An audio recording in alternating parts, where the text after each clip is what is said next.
Friends, if you want to watch the shocking and emotional movie Girl in the Basement, 2021, in English, then make sure to like this video.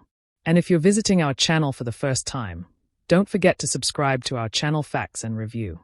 Friends, in today's video, the movie we are going to talk about is called Girl in the Basement. We will discuss what this movie is about, where you can watch it, and all the shocking and interesting facts related to this film. In today's video, I'll also tell you which OTT platform or satellite channel is streaming this movie. Along with that, we'll take a deep look into the technical aspects, music department, pre-production, filming, post-production, budget, and box office performance of the film. We will also talk about the real-life inspiration behind this movie, the emotional storyline, and I'll give you a short review as well. Besides that, we'll discuss the cast, the performances of the actors, and who played which role. That's why I request you to please watch this video till the end. So without wasting any time, let's get started with the video. Girl in the Basement, 2021. Plot and narrative analysis, in depth. Third-person perspective. Overview. Girl in the Basement is a chilling, emotionally devastating thriller based on true events, most notably inspired by the infamous case of Elisabeth Fritzl from Austria. The movie follows a conventional narrative structure with a linear timeline, but uses its harrowing subject matter and emotional weight to deliver a deeply disturbing and powerful viewing experience. Directed by Elisabeth Rome, the film centers on themes of abuse, control, captivity, resilience, and survival. Act I, Introduction and Setup. The story begins in a seemingly typical suburban American home. Sarah Cody, the protagonist, is introduced as a vibrant, independent-minded teenager on the verge of adulthood. She is eager to leave her restrictive home environment and start a new life once she turns 18. Her overbearing father, Don Cody, is portrayed as authoritarian, strict, and increasingly suspicious. He exerts absolute control over Sarah's life, cloaking his abuse behind the facade of protecting his daughter from the outside world. This act establishes Sarah's desire for freedom, Don's disturbing possessiveness, a subtle yet ominous tone of control that sets the emotional groundwork. The turning point in this act is Don's reaction to Sarah's growing independence. The audience feels an eerie build-up that something deeply sinister is about to unfold. Act 2, Captivity and Transformation. The central conflict begins when Sarah mysteriously disappears just before her 18th birthday. Her mother and sister are devastated, assuming she has run away, a belief Don reinforces with false stories and forged notes. In reality, Sarah is being held prisoner in a secret, soundproof basement beneath their house, built by Don years ago for this exact purpose. This act shifts the narrative into full psychological horror. The audience is confined with Sarah in the same space, a deliberate narrative device to enhance the claustrophobia and helplessness of her situation. Over the years, Don repeatedly abuses Sarah, both physically and psychologically. He manipulates her, isolates her, and forces her into submission. Eventually, she gives birth to multiple children, fathered by Don, some of whom are raised upstairs by her mother, unaware of their true parentage, while others grow up in the basement with Sarah. Key emotional and thematic moments include Sarah's transformation from a rebellious teen to a traumatized, yet mentally strong survivor. Her resilience and maternal strength, as she raises her children under unimaginable circumstances. The psychological breakdown of both captor and captive, where Don's evil becomes more unhinged and Sarah's inner strength begins to manifest. This act is long, painful, and emotionally charged. It doesn't experiment with time, but the passage of years is felt through subtle storytelling, aging makeup, the growth of her children, and the emotional wear on Sarah. Act 3, Climax and Resolution. The climax begins when one of Sarah's basement-born children becomes critically ill. Desperate to save her child, Sarah manages to convince Don to take the child to the hospital. This moment marks a massive turning point, a glimmer of hope, a crack in Don's carefully constructed facade. The hospital staff grows suspicious due to inconsistencies in Don's story. Authorities are alerted, and an investigation is launched. The truth begins to unravel quickly and publicly. Sarah is finally rescued, after more than 2 decades in captivity. Her re-entry into the outside world is both triumphant and tragic. She is broken yet unbowed, free yet forever scarred. The emotional payoff is huge, not just for her, but for the audience who has witnessed every moment of her unimaginable ordeal. Structure and storytelling techniques. Linear structure. The movie follows a straightforward timeline, which allows the audience to grow and suffer alongside Sarah. This direct approach suits the heavy subject matter, avoiding unnecessary complexity that could distract from the emotional core. Perspective. Though the story is told in a third-person cinematic style, the visual language often aligns with Sarah's viewpoint. Dim lighting, tight camera angles, and confined framing reflect her mental and physical prison. Tone and atmosphere. The film maintains a grim, dark tone throughout, with only brief moments of light. This tonal consistency builds sustained emotional tension. Themes and emotional impact. Power and control. Don's character embodies absolute authoritarianism, a patriarchal, controlling figure who treats his family as possessions. Isolation and survival. The emotional centerpiece of the story is how isolation, abuse, and trauma impact the human psyche. Yet, the film also emphasizes the resilience of the human spirit, especially through Sarah's maternal instincts and inner strength. Family and betrayal. The most gut-wrenching betrayal comes from within the family. A father who destroys his daughter's life and a mother who, unknowingly or willfully blind, remains complicit for years. Hope and justice. The resolution offers a cathartic sense of justice. Don is arrested, and Sarah begins the long journey of healing, though the scars remain. Conclusion. Girl in the Basement, 2021, tells a horrifying story in a grounded, emotionally rich manner. Its linear narrative does not experiment with structure, but the subject matter alone creates enough depth and intensity. Each act carries emotional weight, and key turning points are marked by powerful moments of pain, hope, and ultimately, liberation. The film serves both as a cautionary tale and a tribute to the strength of survivors. Let me know if you'd like this summary turned into a script or adapted for your YouTube narration. Girl in the Basement, 2021. Character Development Analysis, Third-Person Perspective. Girl in the Basement is a psychological thriller inspired by real-life events, particularly the horrific Fritzl case in Austria. The film's characters are crafted to reflect the emotional and psychological weight of the story.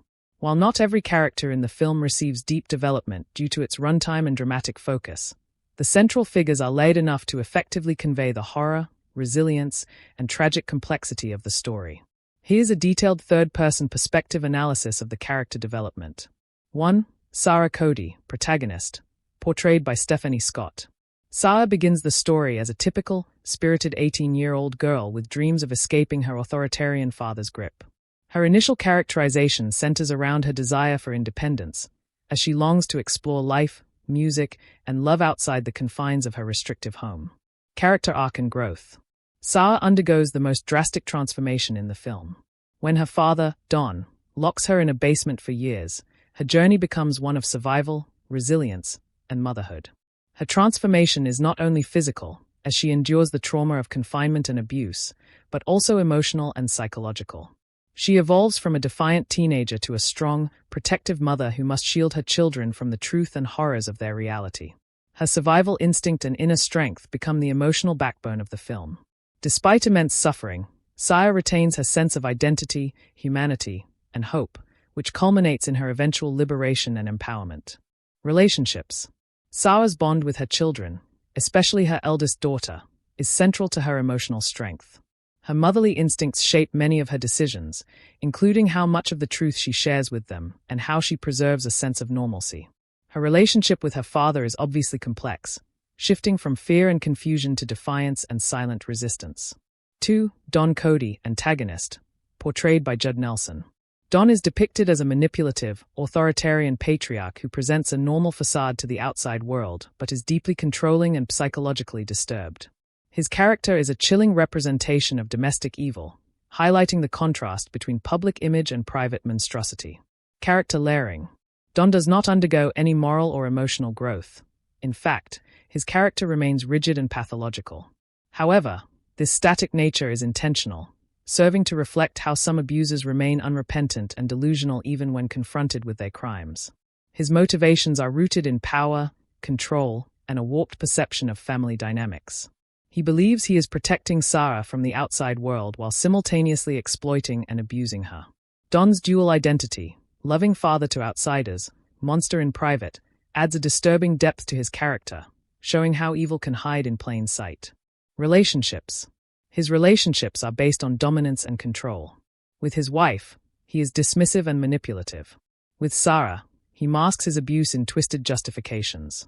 His actions leave a trail of psychological destruction within the family, but he remains cold and disconnected, highlighting the chilling detachment of sociopathic abusers. 3. Irene Cody, mother, portrayed by Jolie Fisher. Irene is a complex character, representing the denial and blindness often present in abusive households. Initially, she appears to be a loving but passive mother, unable or unwilling to see the extent of Don's control and cruelty. Character development. Over the course of the film, Irene evolves from passive bystander to a more aware and emotionally broken figure. When clues begin to surface about Sarah's possible location and Don's deception, Irene begins to question the narrative she's accepted for years. Though her arc is subtler than Sarah's, Irene's shift toward realization and guilt adds another emotional layer to the story. She is emblematic of the many real-life figures who, out of fear or denial, fail to act until the damage is already done. 4. Supporting characters, friends, police, and extended family. The supporting cast, while not deeply explored, serves essential functions in the narrative.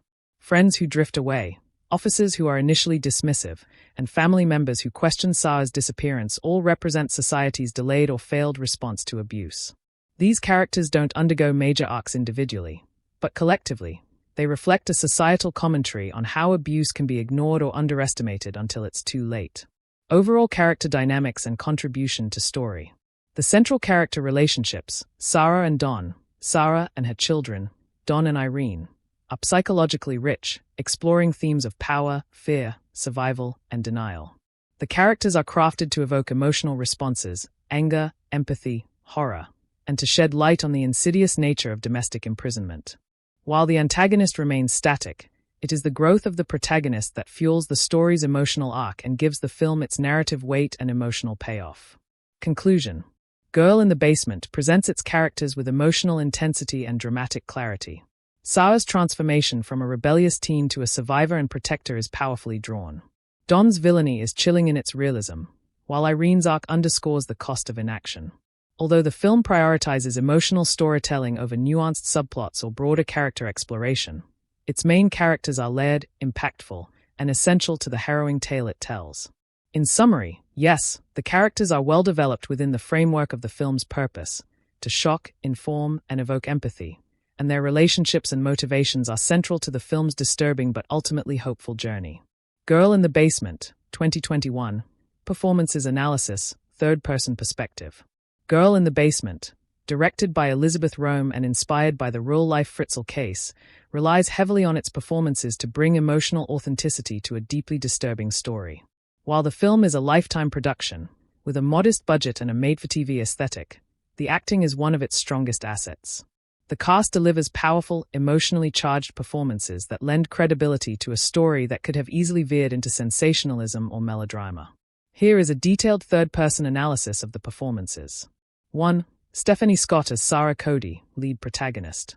Stefanie Scott delivers a standout performance as Sarah, the teenage girl whose life is ripped apart by her father's horrific betrayal. From the very beginning, Scott embodies Sarah's youthful optimism and defiant spirit. Her early scenes reflect a teenager eager to break free from her father's control, setting up a sharp emotional contrast with what's to come. Emotional range and transformation. Scott's performance truly shines in the basement scenes, where she portrays Sarah's journey from confusion and terror to resilience and inner strength. She navigates the emotional terrain of trauma, fear, and hopelessness with incredible nuance. Whether it's the physical toll of childbirth and captivity, the psychological burden of shielding her children from the truth, or the subtle flickers of resistance she maintains against her captor, Scott infuses every moment with sincerity. Her physical acting is also notable, from the slumped posture of someone who's endured years of abuse to the haunted eyes of a mother trying to survive for her children. Stefanie Scott carries the film with grit, vulnerability, and quiet power, grounding the horrific story in emotional truth. 2. Judd Nelson as Don Cody, antagonist of father. Judd Nelson, best known for his 1980s roles, takes on a chillingly dark role as Don Cody. His performance is intentionally restrained and menacing, creating a sense of dread whenever he appears on screen.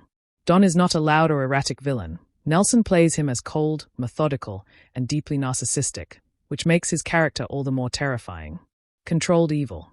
Nelson avoids overacting, choosing instead to let Don's evil emerge through calculated control and disturbing justifications. He captures the unsettling duality of Don's character, the respectable man to outsiders and the tyrannical abuser behind closed doors. His calm delivery of threatening dialogue and chilling presence in confined scenes give the film a constant undercurrent of psychological tension. Though the character is detestable, Nelson's controlled, grounded performance ensures that Don doesn't become a caricature.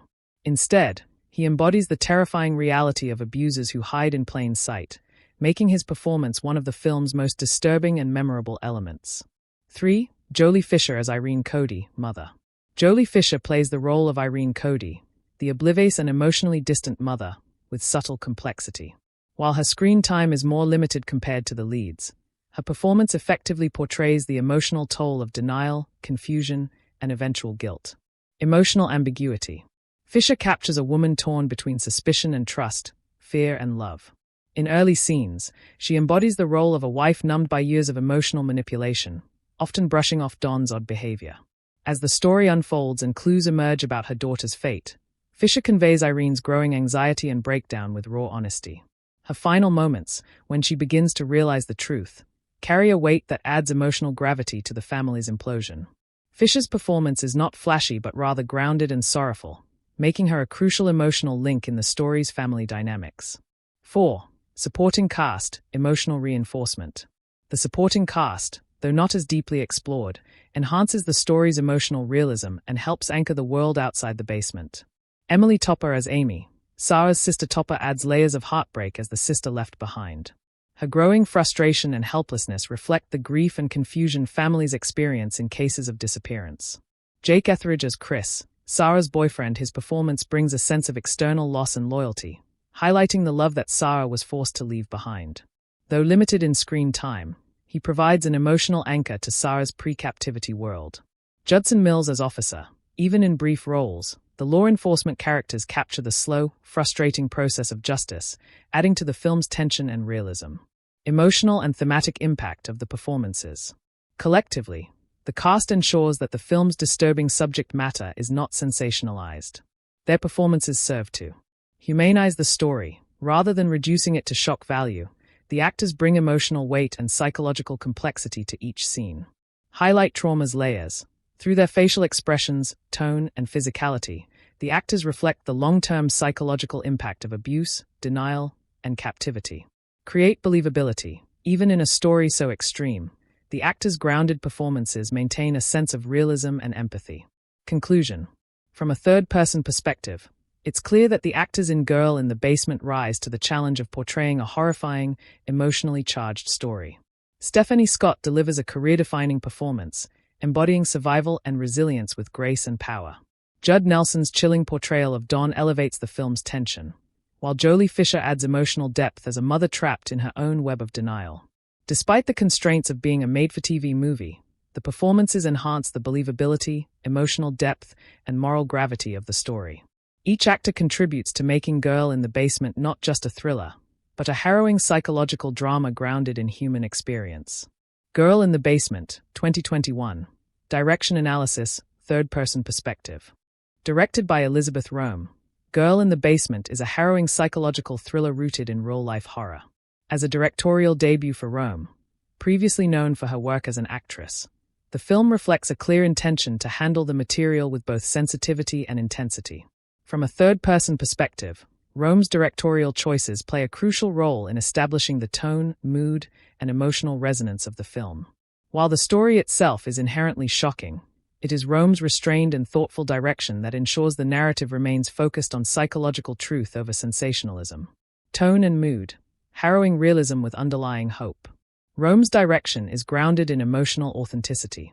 She establishes a tone of creeping dread that intensifies as the story unfolds, without relying on overt horror tropes or exploitative visuals. The tone remains somber, claustrophobic, and emotionally raw, reflecting the psychological imprisonment of the protagonist. The mood of the film oscillates between despair and faint flickers of hope. Rome ensures that the viewer remains trapped with Sarah, emotionally and visually, which helps generate empathy rather than voyeuristic discomfort. Her ability to balance realism and drama is key to the film's emotional power.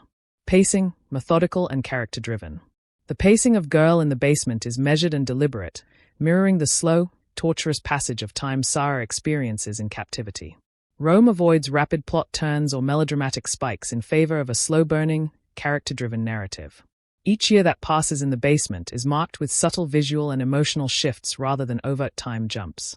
This approach helps emphasize the psychological deterioration of the environment, the emotional transformation of Sarah, the growing tension between the internal world, the basement, and the external world, the seemingly normal suburban household above.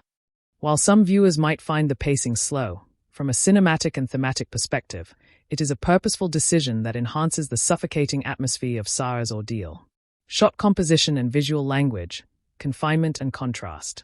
Rome uses visual storytelling effectively to deepen the emotional experience. The basement setting, where most of the film takes place, is filmed in a way that emphasizes confinement, control, and decay. Tight framing and low-angle shots reinforce the idea of surveillance and entrapment. Dim lighting and muted color palettes contribute to a sense of hopelessness and isolation. Symbolic use of shadows, especially in scenes featuring Dawn, represents the looming threat of abuse and psychological manipulation. Above ground, the house is presented with warm lighting and open spaces, contrasting sharply with the cold, dark basement.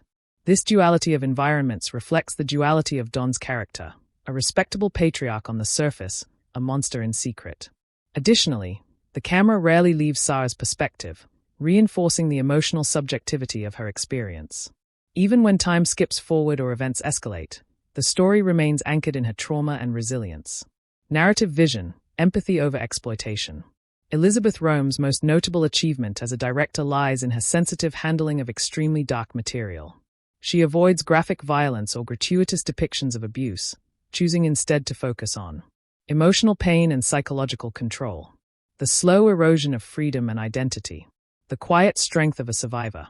This empathetic lens transforms the film from a mere retelling of a shocking event into a tribute to resilience and maternal love. Rome ensures that the film doesn't reduce its characters to victims or villains alone. Instead, they are humanized through nuanced storytelling. Her background as an actress may have informed her character-centric directing style, allowing her to extract raw, believable performances from the cast and to prioritize emotional truth over dramatic excess. Stylistic choices and thematic reinforcement. There are several stylistic choices that subtly elevate the film. Sound design. The use of ambient sound, distant footsteps, muffled voices from above, creaking doors, enhances the sense of disconnection and isolation. Silence is used effectively, especially during moments of helplessness or reflection. Montage and time jumps. Rome uses brief but emotionally impactful montages to signify the passage of years. These are not flashy or overly dramatic, but rather symbolic of time lost, enhancing the weight of Sarah's captivity. Focus on motherhood. A recurring thematic and visual motif is motherhood under duress. Rome emphasizes Sarah's role as a mother and protector, even in confinement, with close-up shots of her nurturing her children, telling them stories, or comforting them during traumatic moments. This reframes her not only as a victim but as a hero in her own narrative. Impact of direction on overall experience. Rome's direction amplifies the emotional core of Girl in the Basement by keeping the audience emotionally aligned with Sarah's perspective, avoiding the temptation to sensationalize or dramatize the horrors for shock value, maintaining a cohesive visual and emotional tone that mirrors the gradual transformation of the characters.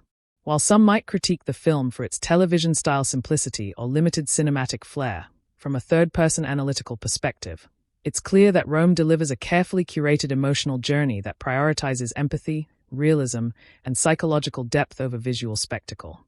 Conclusion. From a directorial standpoint, Elizabeth Rome shapes Girl in the Basement into a tight, emotionally resonant psychological drama. Her careful pacing, symbolic shot composition, and emphasis on character over sensationalism help distinguish the film within the realm of true crime adaptations. While stylistically understated, her direction is purposeful, immersive, and emotionally engaging. In short, Rome's vision anchors the film in psychological truth, enabling the disturbing subject matter to be explored with both sensitivity and impact, making the story not only horrifying but deeply human. Girl in the Basement, 2021. Cinematography analysis, third-person perspective. In Girl in the Basement, 2021, cinematography plays a vital role in shaping the viewer's emotional experience.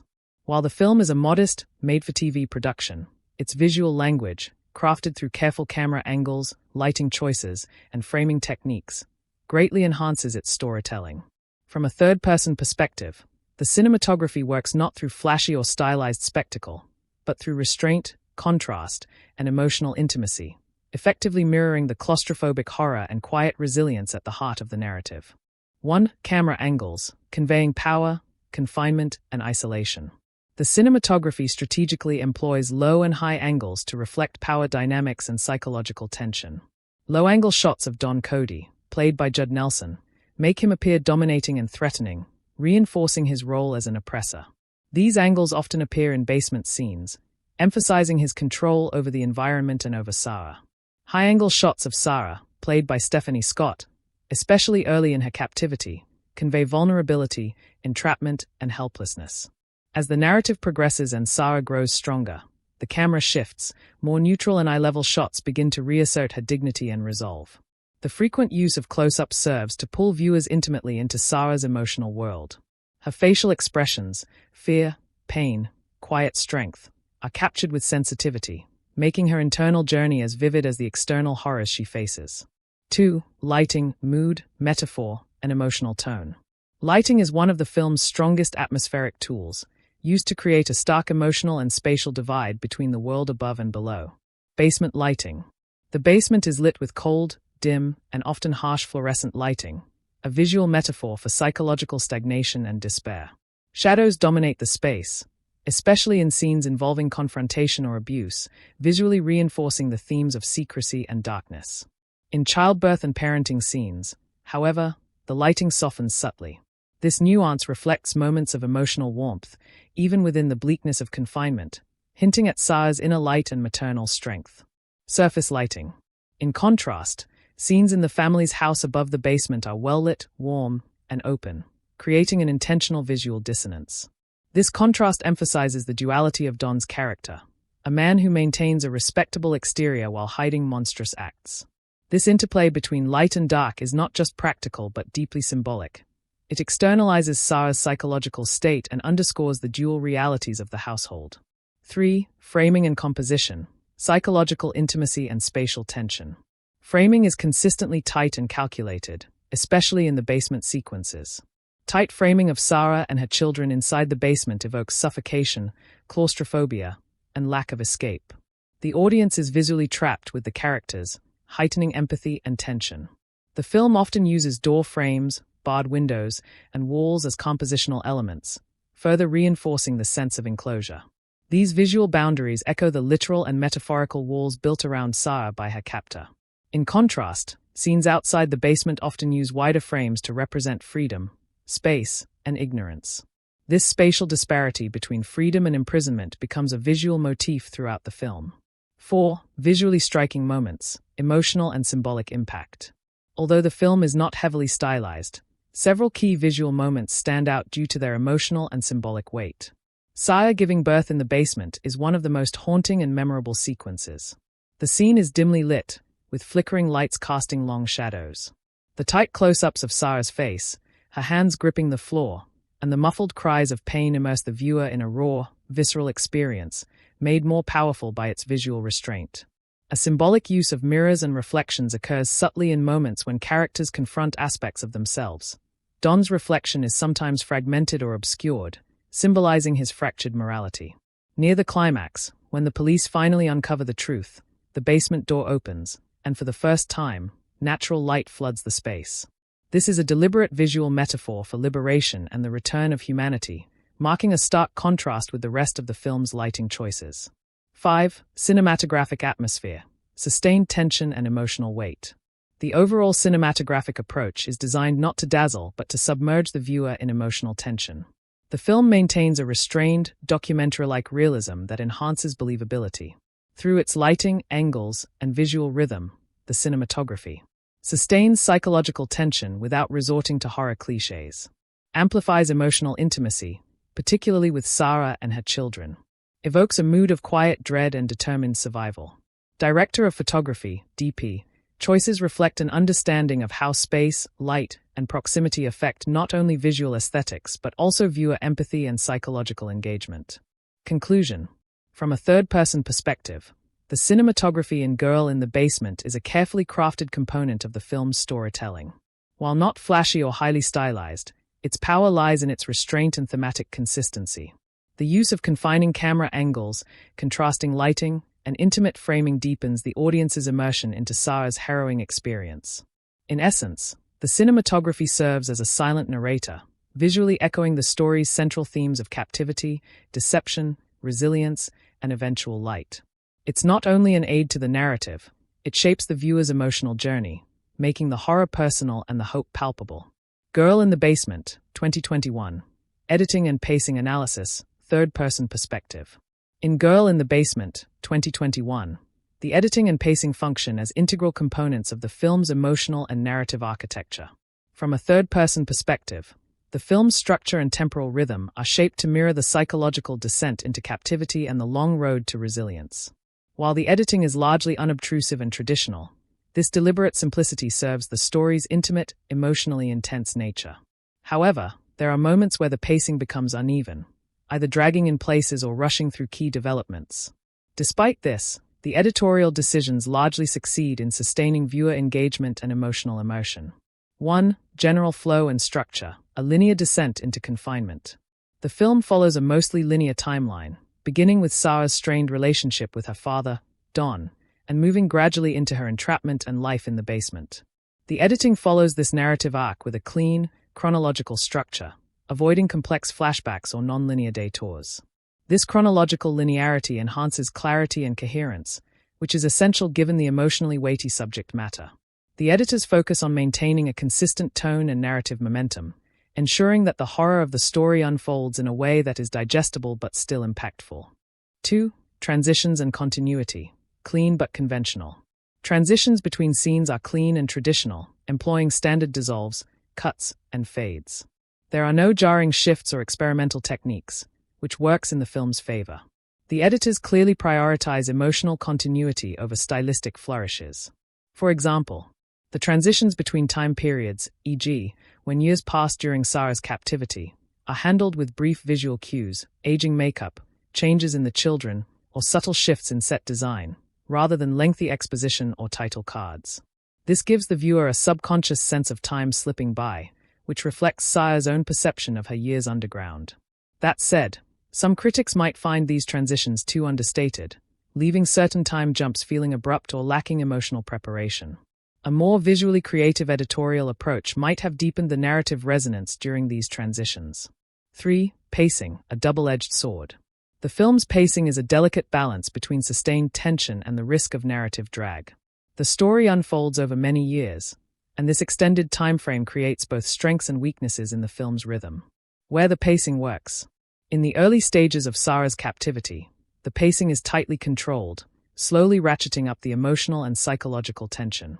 The editing lingers on quiet, uncomfortable moments, Don locking the door, Sarah's isolation, her small acts of resistance. This allows the viewer to feel the suffocating passage of time. During emotional high points, such as childbirth scenes or acts of defiance, the editing quickens slightly, mimicking Sarah's adrenaline and fear. These bursts of pacing variation add rhythmic texture to the otherwise slow-burning narrative. Where the pacing falters. In the midsection of the film, particularly after the birth of Sarah's second child, the pacing slows noticeably. While this reflects the monotony of captivity, it risks losing narrative momentum. Certain sequences, like repetitive daily struggles, could have been tightened without losing emotional depth. Conversely, in the final act, once the escape begins, the film accelerates rapidly. The editing becomes noticeably faster, but this shift can feel jarring and underdeveloped, especially considering the emotional weight of the escape and aftermath.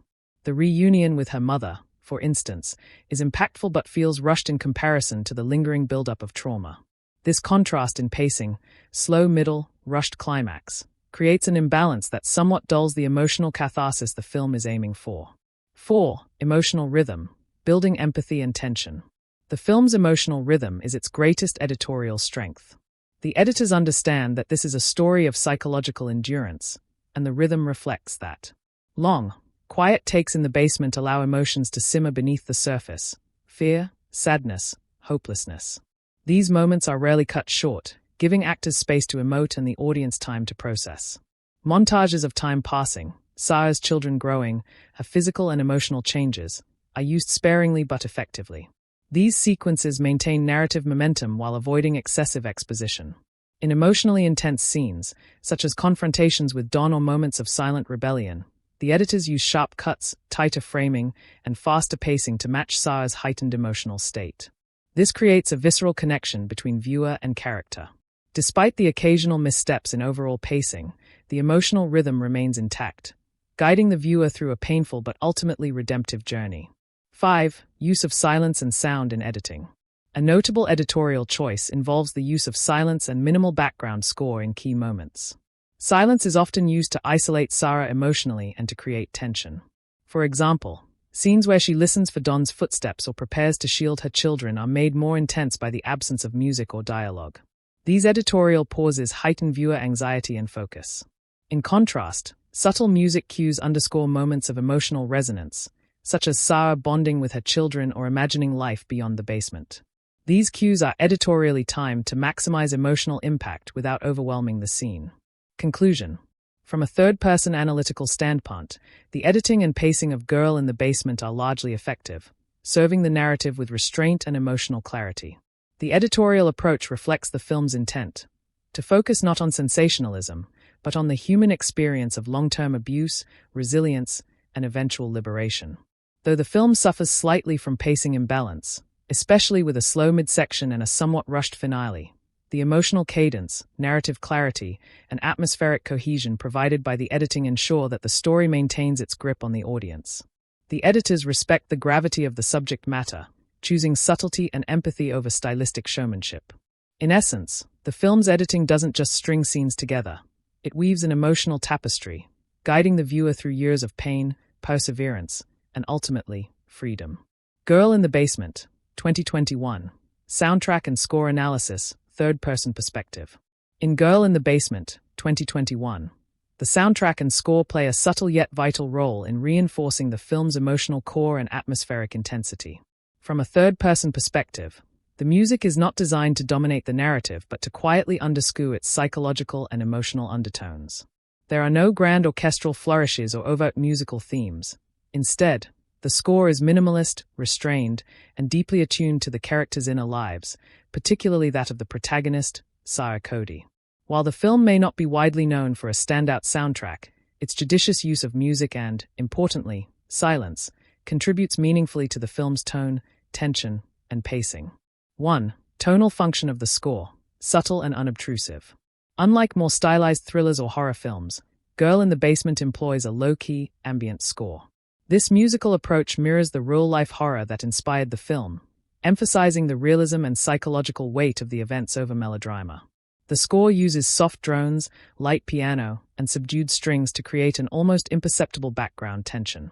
This avoids overwhelming the viewer or sensationalizing the content, while still keeping a thread of unease present throughout. The music supports scenes rather than steering them. For instance, during emotionally fraught moments, such as Sarah giving birth alone or comforting her children, the score gently swells in a way that amplifies the emotion without manipulating it. This tonal subtlety is effective because it allows the audience to remain focused on the character's emotional reality. It reinforces the naturalism and gravity of Sarah's situation rather than framing it as a theatrical spectacle. 2. Emotional undercurrents and musical cues. The score carefully mirrors emotional fluctuations in Sarah's journey. In moments of isolation and dread, particularly when Don enters the basement or exerts control, the score shifts into dissonant, minimal tones, often barely audible but tonally unsettling. These low ambient cues act as psychological signals, alerting viewers to danger without needing visual indicators. During softer, more hopeful moments, such as Sarah interacting with her children or holding onto fragments of hope, the music lightens slightly, often introducing gentle piano motifs or soft ambient chords. These cues are subtle but serve as a sonic contrast to the darkness, highlighting Sarah's humanity and emotional resilience. The effect is a score that does not dictate how the viewer should feel, but rather echoes the protagonist's emotional state.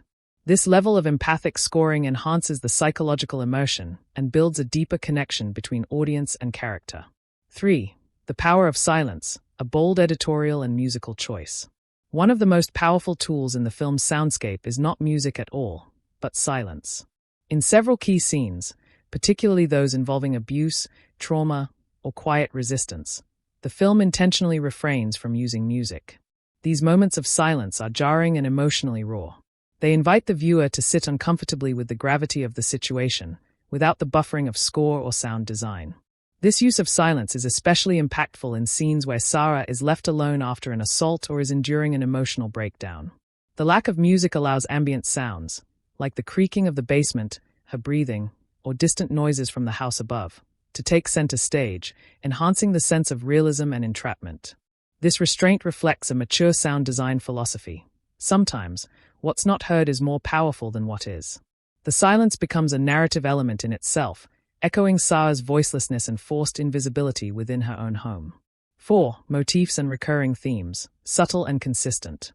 While the score is not built on obvious recurring musical themes or leitmotifs, there are subtle motifs that emerge over time.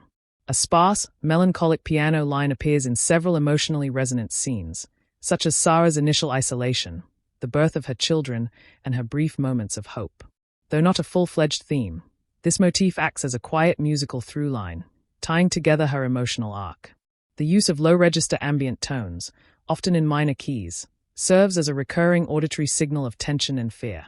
These sounds, though not melodic, recur often enough to condition the viewer's emotional response, functioning much like a musical motif.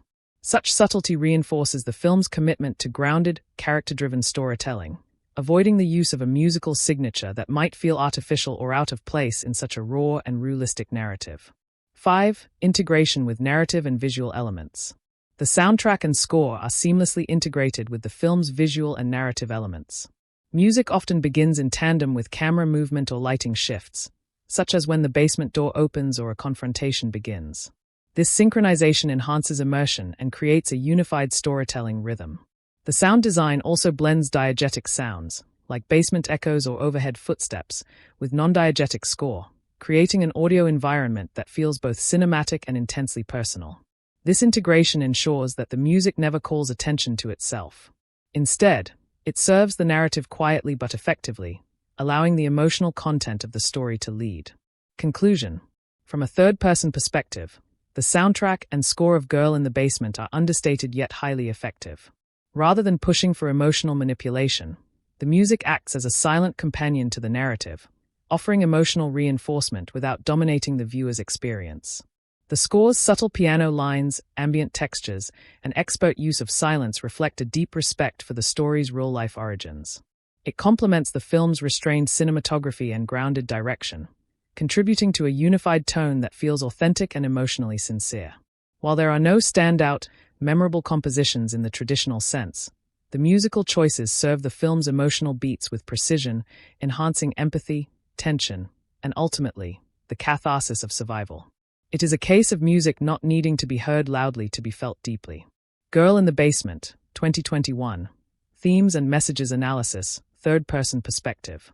From a third-person perspective, Girl in the Basement, 2021, is more than just a harrowing dramatization of captivity. It is a thought-provoking exploration of power, control, resilience, generational trauma, and the human spirit's capacity to survive the unthinkable. Loosely based on the real-life Joseph Fritzl case, the film not only recounts events of abuse and imprisonment but delves deeply into the emotional and societal implications of such crimes.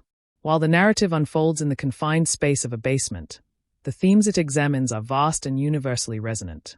The film's thematic impact lies in its grounded realism and emotional authenticity, rather than in flashy dialogue or symbolic imagery. The storytelling is straightforward but emotionally layered, allowing its central messages to emerge organically, rather than feeling overly scripted or didactic. 1. Patriarchal control and domestic tyranny. At the core of the film lies the theme of patriarchal dominance taken to a horrifying extreme. Don Cody, the father and captor, is portrayed not as a chaotic villain, but as a calculated figure of domestic authoritarianism. He justifies his actions with warped logic, viewing his daughter as a possession rather than a person. From this angle, the film critiques toxic masculinity and the dangers of unchecked male authority, particularly within the family unit. Don's character is not just a criminal. He is the personification of patriarchal control, enforcing dominance under the guise of protecting his daughter from the outside world. This theme is particularly chilling because it reflects real-life power imbalances that often go unnoticed or unchallenged in society, especially in abusive households. 2. isolation and psychological imprisonment. The physical confinement of Sarah in the basement serves as a metaphor for psychological imprisonment. Even before her abduction, Sarah feels emotionally trapped, suffocated by her father's control, denied freedom, and distrusted by her parents. The basement merely becomes a literal extension of her pre-existing emotional reality. This theme explores how abuse doesn't always begin with violence, but often with emotional manipulation and control. The film reflects how victims are often isolated long before the abuse becomes visible, and how trauma can continue to thrive in silence and secrecy. Additionally, the basement setting forces viewers to confront the claustrophobic nature of trauma, making Sarah's years-long ordeal not only about survival but about enduring a world that refuses to see her pain. 3. Maternal strength and resilience. One of the most compelling themes in Girl in the Basement is the strength of maternal love and the resilience it fosters. Despite her dire circumstances, Sarah raises her children with tenderness, courage, and fierce protection. Her journey reflects a profound maternal fortitude, a refusal to let her children inherit her trauma, even while they are born into it. This theme of resilience through motherhood gives the film its emotional core. The children represent both her burden and her hope, and it is through them that Sarah finds the strength to persevere. The film paints a deeply affecting picture of how survival can be an act of love, not just instinct. 4. Generational trauma and the cost of silence.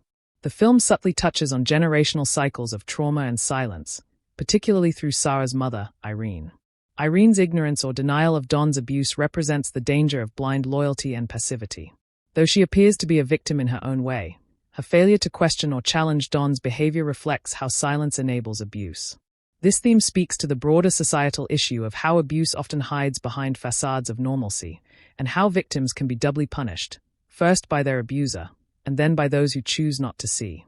It's a sobering message about the importance of listening to survivors, trusting women, and confronting uncomfortable truths, even within one's own family. 5. Hope and liberation. Despite its dark premise, Girl in the Basement ultimately conveys a powerful message of hope and liberation. Sarah's escape is not portrayed as a sudden miracle, but the result of years of psychological endurance, quiet rebellion, and refusal to be broken. The theme of liberation is twofold. Physical liberation from her father's prison. Emotional liberation from the belief that she is powerless. Even after escaping, the film shows that healing is a process, not a single moment. This reflects a mature and realistic view of trauma recovery, reinforcing the idea that survival is only the beginning of healing. 6. Institutional failure and the importance of awareness. While not heavily focused on institutional critique, the film does touch on systemic blind spots, how Don, a seemingly respectable man, managed to hide his crimes for years.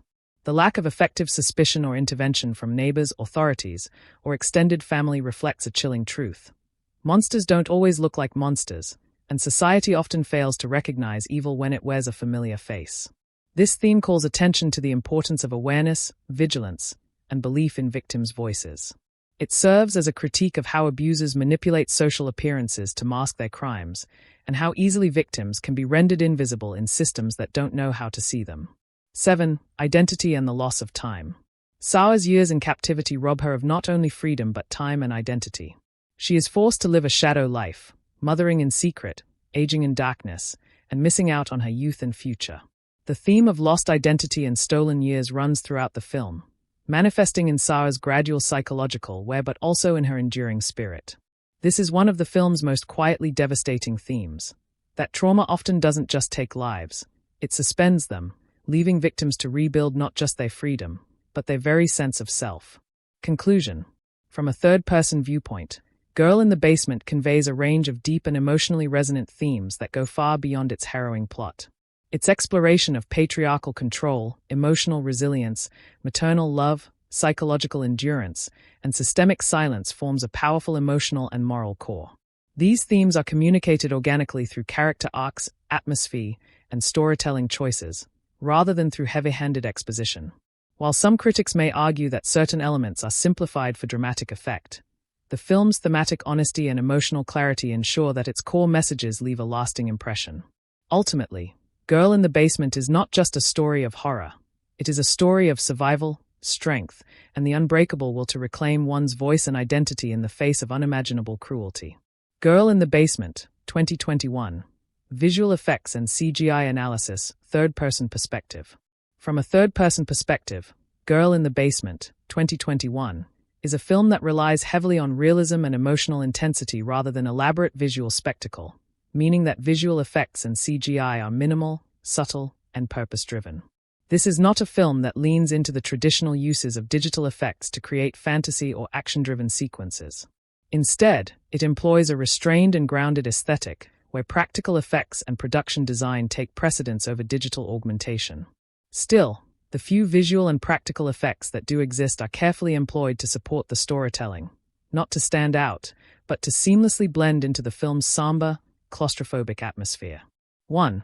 Minimal use of CGI, a grounded approach. Unlike genre films that showcase high-end digital artistry, Girl in the Basement is a low-budget drama based on real events, and its subject matter does not call for overt CGI. The film focuses on human trauma, emotional endurance, and psychological horror, which are best conveyed through naturalistic visuals rather than digitally enhanced ones. There are no traditional CGI set pieces, action effects, or digitally created environments. The entire story takes place within a confined, realistic domestic setting, primarily the basement, which serves as both a literal and symbolic prison for the protagonist. Any digital enhancements present in the film are likely used invisibly, such as minor cleanups, background extensions, or environmental touch-ups, which go unnoticed by the average viewer.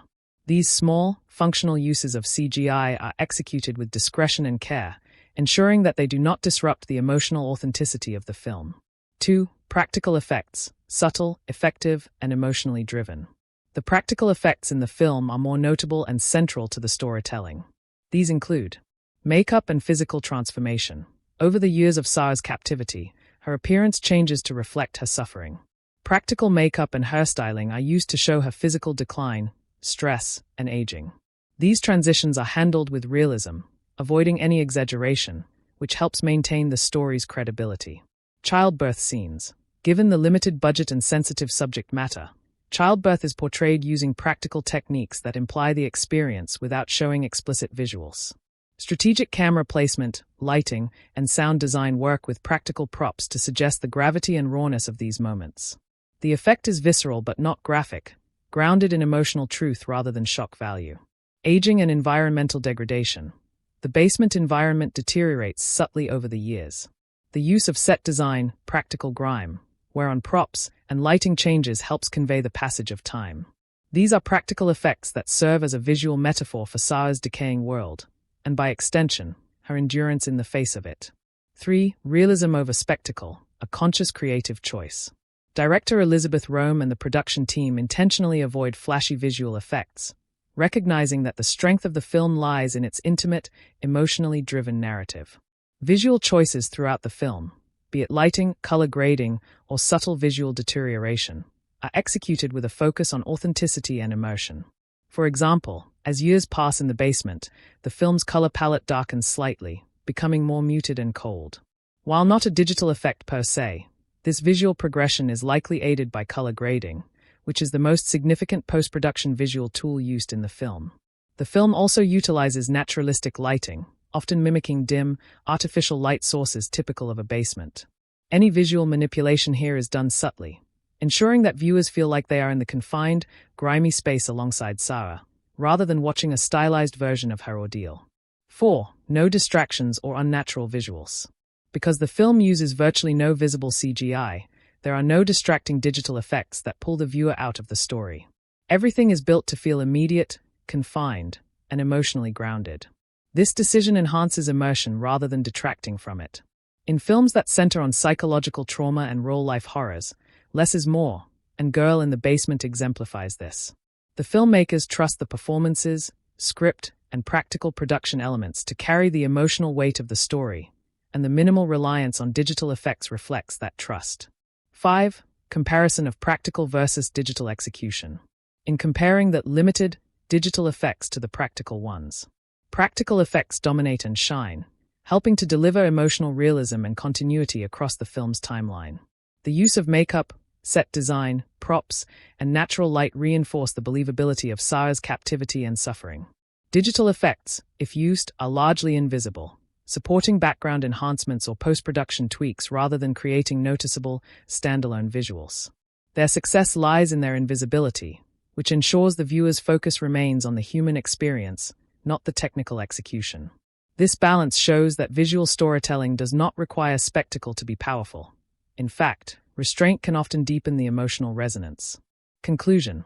From a third-person perspective, Girl in the Basement excels in its judicious use of visual effects, focusing on practical techniques and minimal digital enhancement to tell a raw, emotionally grounded story. There is no overuse of CGI or artificial visuals. Instead, the film prioritizes realism, performance, and set design to convey the horror of Saya's captivity. The visual choices support and enhance the narrative rather than distract from it, allowing audiences to fully immerse in the emotional and psychological journey of the characters. By committing to realism and subtlety, the film's visual strategy proves that restraint can be just as impactful as spectacle, especially in stories rooted in true, tragic events. Girl in the Basement, 2021. Set design and locations analysis, third-person perspective.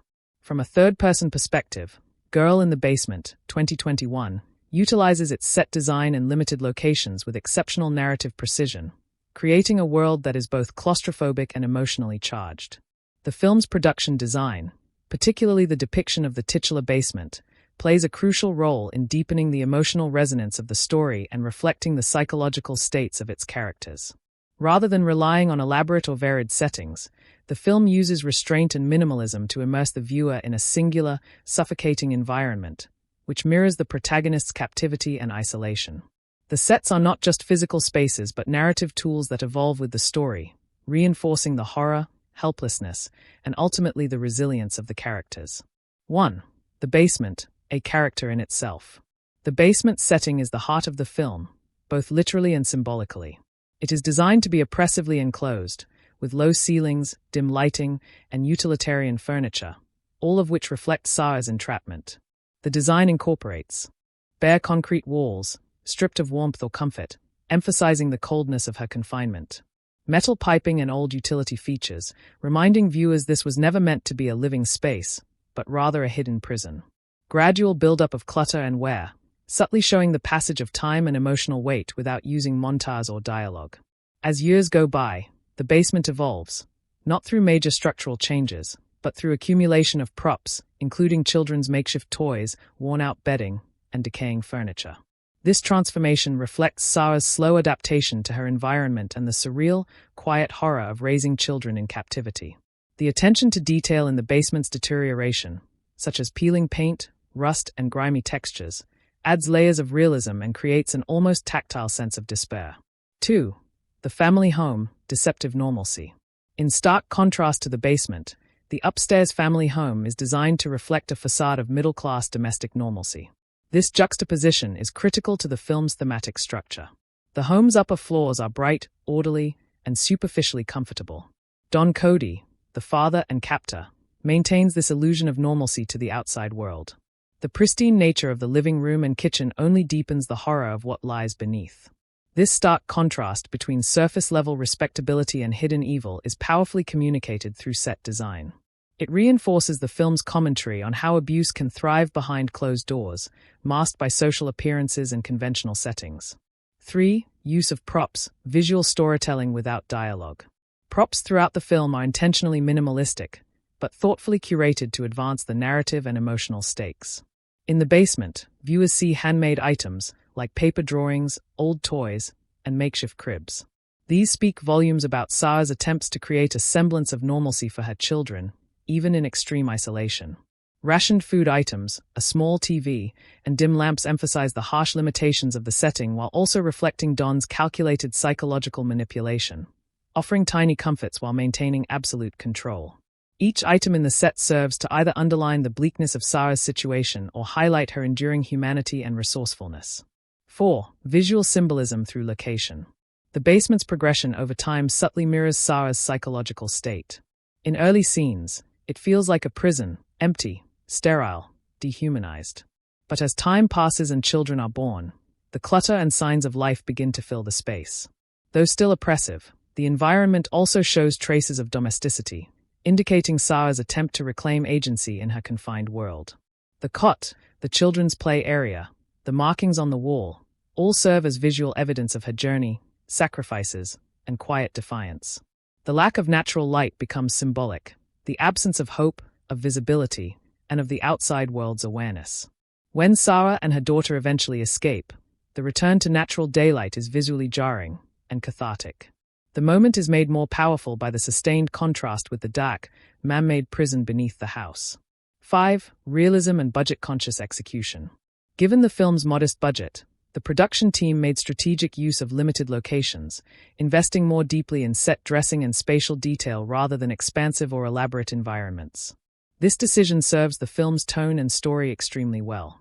The limited number of sets, basement, main house, hospital, a few outdoor shots, keeps the focus tightly on the characters and their emotional journeys. The authenticity of the basement and family home, in particular, grounds the film in reality, ensuring that viewers remain emotionally invested in the plausibility of the situation. Unlike some films where minimal sets might feel like a limitation, here it becomes a strength, contributing to the oppressive tension and the psychological claustrophobia central to the film's experience. Conclusion. From a third-person perspective, the set design and locations in Girl in the Basement are integral to the film's emotional and thematic success. The production design is not just functional, it's expressive, nuanced, and deeply tied to the story's progression. The basement acts as both prison and battleground, a space that reflects the horror of captivity and the power of the human spirit to adapt and endure. The family home above, with its artificial warmth, underscores the double life of the abuser and the invisible nature of domestic violence. Through careful set dressing, practical design, and symbolic use of space, the film constructs a believable and emotionally rich world that enhances tension, builds atmosphere, and deepens the narrative's emotional impact, all without needing extravagant locations or high-budget visuals. Girl in the Basement, 2021. Dialogue and script analysis, third-person perspective. From a third-person perspective, the dialogue and script of Girl in the Basement, 2021, serve as an essential conduit for the film's emotional core, psychological depth, and narrative intensity.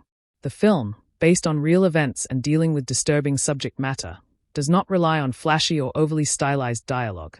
Instead, it leans heavily into naturalistic exchanges, emotionally charged moments, and thematic resonance. The script plays a supporting but powerful role, allowing the performances and the claustrophobic environment to shine while still delivering key emotional and narrative beats through words. 1. Tone and function of the dialogue. The overall tone of the dialogue is serious, grounded, and emotionally raw. Given the film's harrowing subject matter, a young woman imprisoned by her father in a basement for years, the dialogue had to strike a delicate balance between portraying trauma with authenticity and avoiding sensationalism. In this regard, the script succeeds.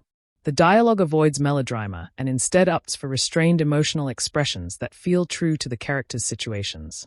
Many lines are quiet, fearful, or whispered, reflecting the power dynamics and atmosphere of suppression, particularly in the early stages of Saya's captivity. As the years go by, the tone of the dialogue shifts. Saya's language becomes more maternal, more protective, and occasionally defiant, showing her evolution in the face of oppression. 2. Emotional weight and impact. The script includes several moments of emotional resonance that deliver a gut punch not through grandiose language, but through raw honesty and painful truth. These include confrontations between Sarah and Don, her father and captor, where the dialogue is intentionally tense, clipped, and abusive.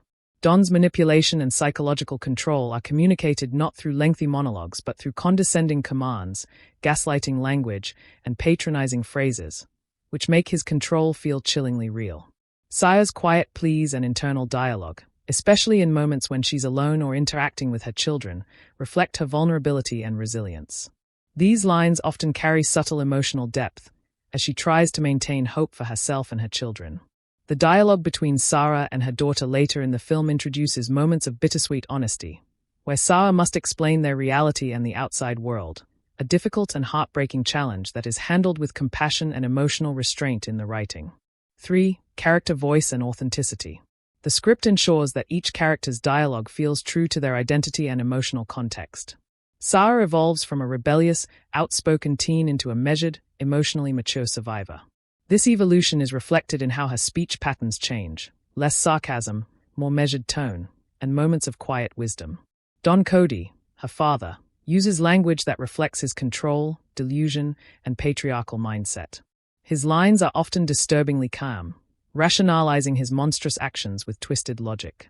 His dialogue helps shape him not just as a villain, but as someone terrifyingly confident in his power.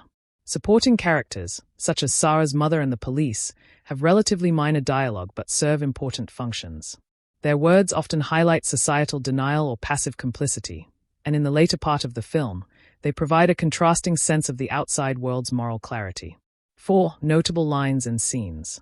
While the film is not laden with quotable Hollywood lines, there are several key pieces of dialogue that stand out due to their emotional impact or narrative significance. One particularly powerful moment occurs when Sarah tells her daughter, "We can't go upstairs, but we can dream about it." This line captures the psychological imprisonment and hope in a single phrase, anchoring the viewer in the emotional and symbolic weight of the story. Another significant moment is when Sarah confronts Don with quiet fury. "You don't own me. You never did." This is a defining moment of reclaiming agency, and while it may not be shouted, its understated delivery makes it hit harder. These lines may not be memorable in a traditional cinematic sense, but they are defining in their emotional truth, which suits the tone and goals of the film. 5. Strengths and weaknesses in the script. Strengths. Emotionally grounded writing that avoids over-explanation or exposition. Dialogue evolves with the characters and reflects realistic psychological responses. Careful use of silence and minimalism. Moments where what is not said is as powerful as what is.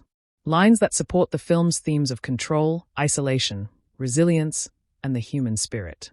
Weaknesses, minor. Some critics may find the dialogue in side scenes, e.g., with supporting characters or police, to be somewhat underwritten or generic. A few exchanges, particularly early in the film, lean on archetypal angsty teenager tropes, which might feel formulaic. The film is more focused on emotional realism than on poetic or witty dialogue, so viewers looking for verbal flair may find the script subdued. Conclusion. From a third-person perspective, the dialogue and script of Girl in the Basement are intentionally understated yet emotionally effective, designed to serve the harrowing narrative with authenticity and restraint. The writing prioritizes character development, psychological realism, and thematic clarity, rather than verbal theatrics. While the film does not aim to produce iconic one-liners, its emotional honesty and evolving character voices give it a quiet power. The dialogue serves not only to move the plot but to illustrate trauma, resilience, and control, all while ensuring that the viewer remains deeply connected to Sarah's lived experience. Ultimately, the script is a strong and sensitive backbone to a story that needed to be told with compassion, respect, and quiet courage. 1. Adherence to genre conventions. The film fits neatly into the true crime drama and psychological captivity thriller categories, drawing narrative parallels to other films like Room, 2015, The Lovely Bones, 2009, or even The Girl Next Door, 2007. It adheres to several genre conventions, such as a confined, isolated setting, the basement, central to the story's tension. A female protagonist enduring prolonged abuse, with the audience following her psychological and emotional journey. An authoritative villain in the form of a manipulative male figure who maintains control over others. Themes of survival, maternal protection, and mental resilience, common in captivity dramas. However, where other films might heighten these elements with plot twists or stylized narrative structures, Girl in the Basement focuses on grim realism, intentionally mirroring the tone of a cautionary Lifetime drama while embracing the weight of its subject matter. 2. Use and avoidance of clichés. While the film does employ some genre-standard elements, such as the oppressive father figure with deep control issues, the rebellious teenager trope at the beginning, a slow build to eventual rescue and justice, it largely avoids exploitative tropes. The film chooses not to present trauma through a lens of shock value or graphic violence. Instead, the screenplay and direction are careful to respect the real-world origins of the story, inspired by the case of Elizabeth Fritzl, and convey horror through psychological weight rather than sensational gore or gratuitous trauma. Notably, it subverts audience expectations by keeping the story intimate and character-driven, rather than broadening it into a thriller with police chases or high-stakes investigations. Refusing to portray the villain as charismatic or complex. Don Cody is evil, but the script doesn't humanize him unnecessarily. This is a bold choice in a genre where villains are often given rich backstories or gray motivations. 3. Balancing genre elements, drama, suspense, horror. The film's genre execution relies heavily on drama and psychological suspense, with horror elements being subtle and grounded in realism rather than supernatural or stylized. Suspense is generated not through action, but through the passage of time, the unpredictability of Don's behavior, and the fear of discovery or punishment. Drama dominates the narrative structure. Key emotional turning points: Sarah giving birth, raising her children in captivity, quietly planning survival, are written and portrayed with careful pacing. Horror, though present, is more emotional and situational. The film taps into the horror of familial betrayal, confinement, and loss of autonomy, rather than relying on traditional scares or violence. Humor is almost entirely absent, as is appropriate for the tone and themes. Any moments of levity come naturally from small human interactions, such as with Sarah's children, not from scripted jokes. This genre blend remains consistent, never deviating from its serious tone, which helps maintain immersion and emotional engagement. 4. Innovation versus familiarity. The film does not introduce groundbreaking innovations in terms of genre mechanics, but what it offers is sincerity and emotional focus. Its freshness comes from an emphasis on the victim's perspective, giving voice to Sarah's internal transformation and resilience. A refusal to glamorize or overdramatize trauma. Instead, it presents a survivor-centered narrative, grounded in truth and empathy. This approach distances it from more exploitative entries in the genre, even as it covers similar narrative territory. In a landscape where true crime stories can sometimes feel detached or even voyeuristic, Girl in the Basement honors the gravity of its subject and focuses on emotional truth over plot sensationalism. 5. Emotional vs. structural payoff. Structurally, the film follows a familiar arc: rebellion, captivity, endurance, and escape. There's a satisfying emotional resolution. Sarah and her daughter are freed, the abuser is arrested, and some degree of justice is achieved. However, this payoff is not delivered with grand cinematic flair. Instead, it remains subdued and grounded, reflecting the film's consistent commitment to realism.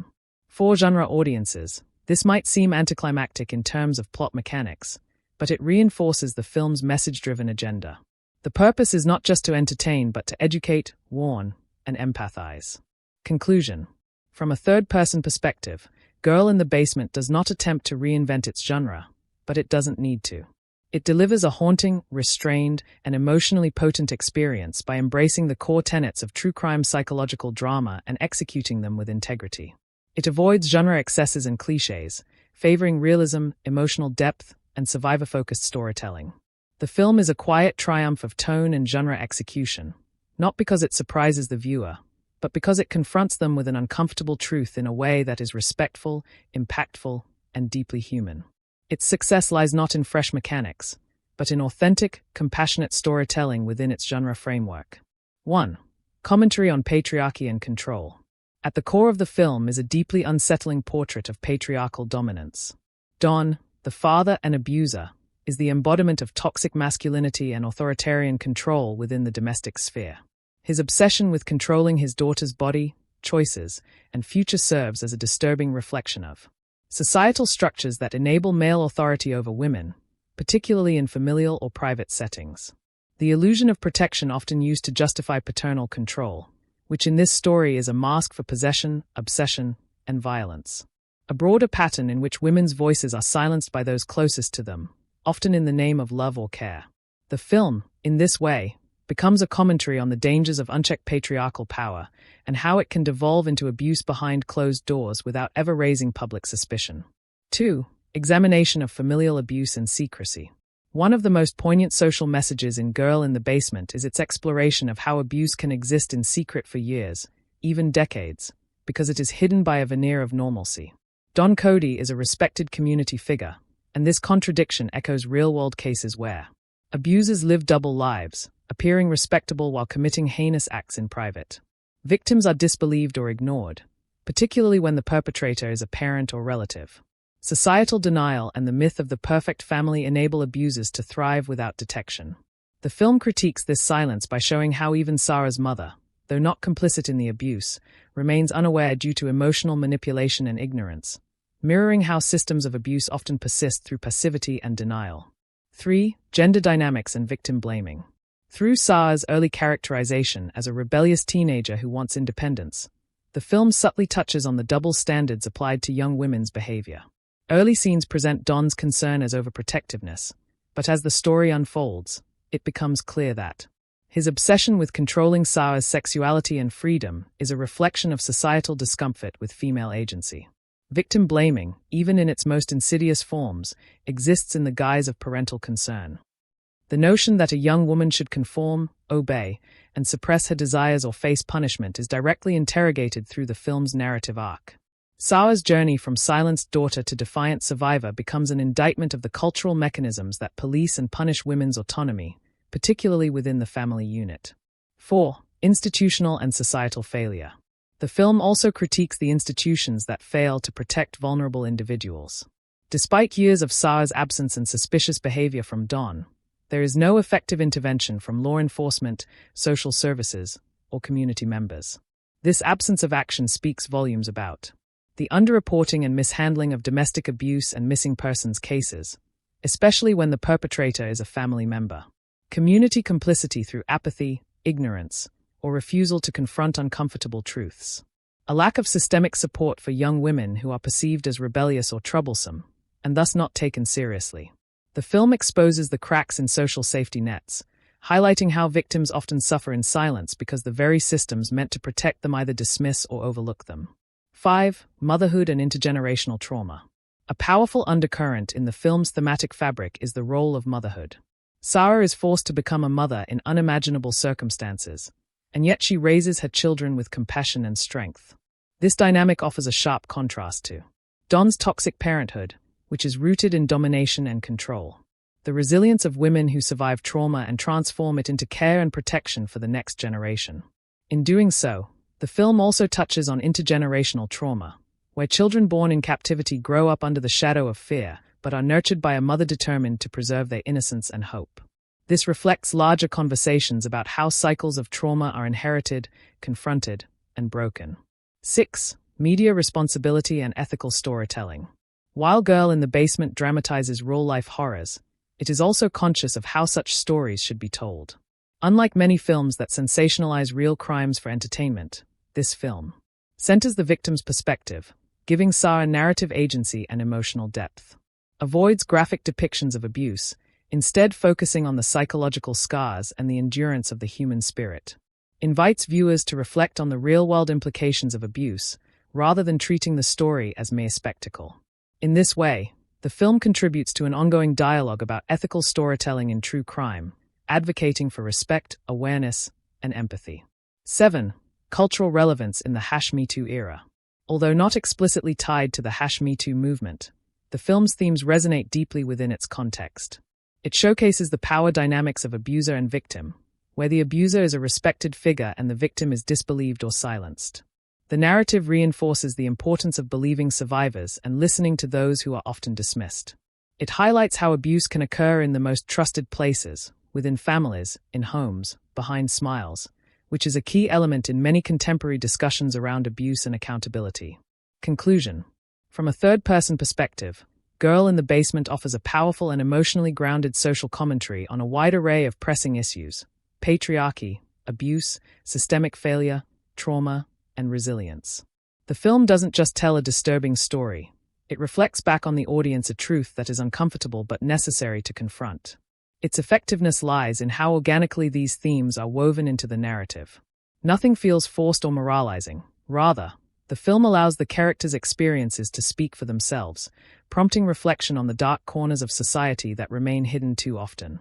It is, at its heart, a call for awareness, vigilance, and empathy, urging viewers not only to witness Sarah's story, but to recognize its echoes in the real world. 1. Emotional resonance and psychological impact. Girl in the Basement does not rely on action, plot twists, or special effects to draw viewers in.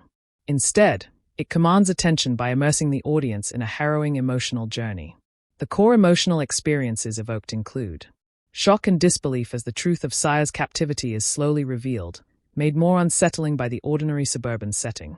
Fear and tension, especially during scenes where Don's volatile behavior threatens Sarah or her children. Empathy and heartbreak as Sarah transitions from a spirited teenager to a traumatized woman, and viewers witness her resilience amid unspeakable conditions. Anger and frustration at the systemic failures and passive complicity of others in Don's life, including the community and his wife. Relief and catharsis when Sarah finally escapes, creating a bittersweet sense of justice and survival. These emotional beats are not forced, but built up gradually and authentically, allowing viewers to feel genuinely connected to the characters and their ordeal. 2. Standout moments that elicit strong reactions. Several key scenes are designed to elicit visceral emotional responses, and they succeed in doing so with restraint and effectiveness. Sarah's initial imprisonment is shocking in its suddenness and brutality, marking the moment when the film shifts from drama to psychological horror. The birth scenes, especially the first one, are emotionally raw and terrifying, highlighting Sarah's isolation and the depth of her trauma.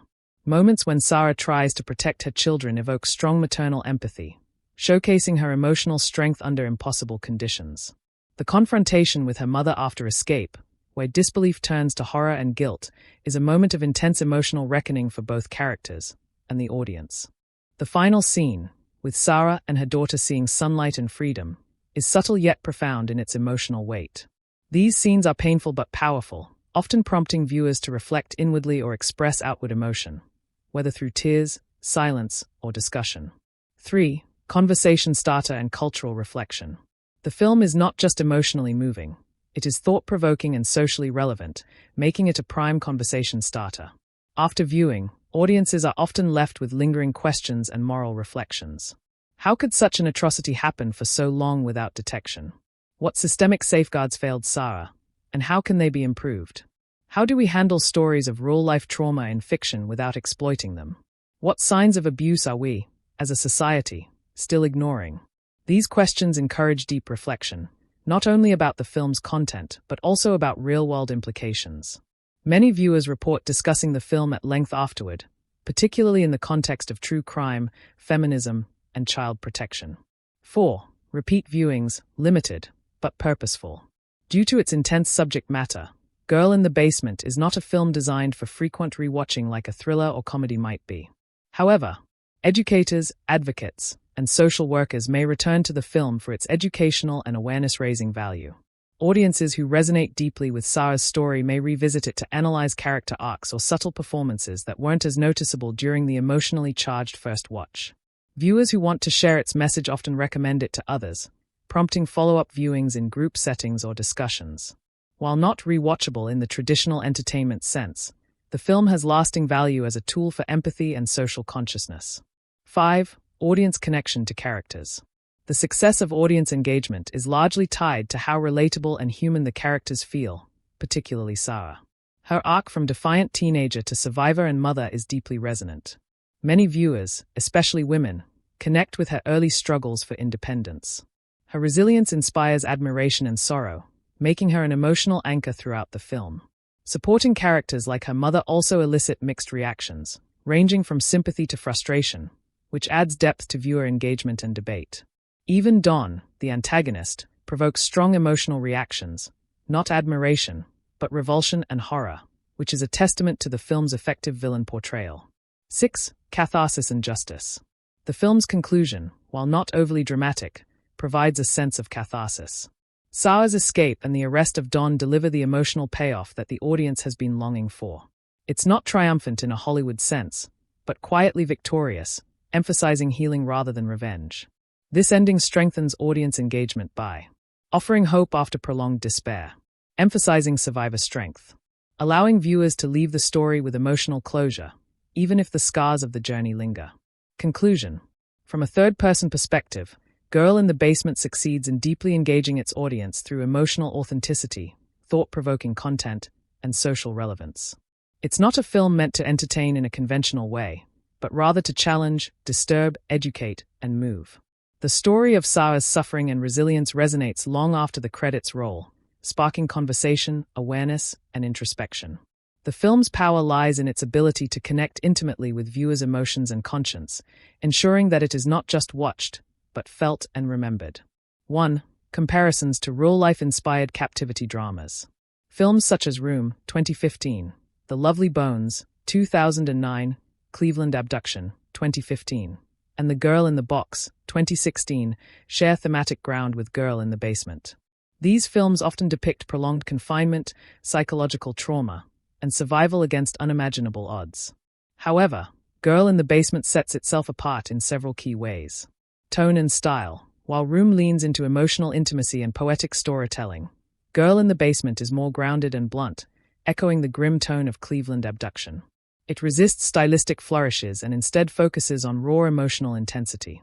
Pacing and narrative focus. Unlike The Lovely Bones, which ventures into metaphysical storytelling and blends genres, Girl in the Basement remains rooted in realism, avoiding fantasy or overly artistic abstraction.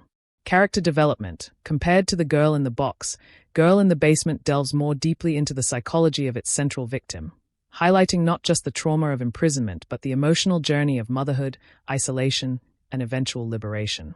While it shares narrative DNA with these films, Girl in the Basement forgoes sensationalism, offering a portrayal that is more accessible and emotionally digestible for a broader audience, especially given its television film format.